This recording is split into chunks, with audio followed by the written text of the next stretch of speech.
పాల్వంచలో BRS senior నాయకులు కిలారు నాగేశ్వరరావు నివాసంలో మాజీ ఎమ్మెల్యే వర్మ వెంకటేశ్వరరావు ఆధ్వర్యంలో ముఖ్య కార్యకర్తల సమావేశం నిర్వహించారు. పార్లమెంట్ అభ్యర్థి నామా నాగేశ్వరరావు కార్యకర్తలను ఉద్దేశించి మాట్లాడారు.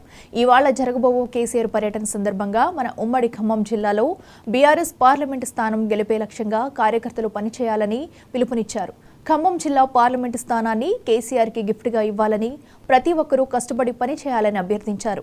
ఈ కార్యక్రమంలో మాజీ ఎమ్మెల్యే వర్మ వెంకటేశ్వరరావు, కిలారు నాగేశ్వరరావు, పట్టణ అధ్యక్షులు రాజుగౌడ్, వెంకటరమణతో పాటు ముఖ్య కార్యకర్తలు పాల్గొన్నారు.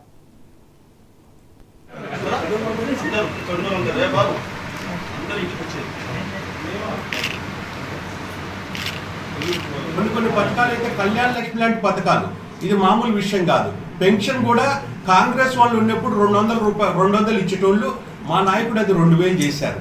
అయితే పోయిన ఎన్నికల్లో ప్రజలకి అమలు కాని వాగ్దానాలు చేసి ప్రజల్ని మోసం చేయటం వల్ల ప్రజలు అవి నమ్మి మొన్న మేము అధికారం కోల్పోయినాం. అయినా కూడా గత 4 నెలల నుంచి చూసినట్టయితే వాళ్ళు ఇచ్చినటువంటి ఒక్క హామీని కూడా వారు నెరవేర్చలేదు.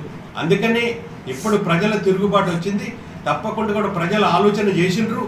మళ్ళీ రాబోయే టైంలో మళ్ళీ అన్ని విధాల మన రాష్ట్రం అభివృద్ధి జరగాలన్నా, అన్ని విధాల ప్రజలు బాగుండాలన్నా, అన్ని విధాల రైతులు బాగుండాలన్నా అది సాధ్యపడేది బీఆర్ఎస్ పార్టీ కేసీఆర్ గారి వల్లనే. అందుకని మీ అందరినీ కోరుకుంటున్నా, జిల్లా ప్రజల్ని, రాష్ట్ర ప్రజలను కోరుకుంటున్నా, మళ్ళొక్కసారి మమ్మల్ని ఆశీర్వదించి పార్లమెంట్కి పంపించాలి, మా గుర్తు కారు గుర్తు మీద ఓటేయాలని మీ అందరినీ కోరుకుంటూ మీ అందరూ సెలవు తీసుకోండి. కొన్ని పథకాలు అయితే కళ్యాణ లక్ష్మి లాంటి పథకాలు. వనపర్తి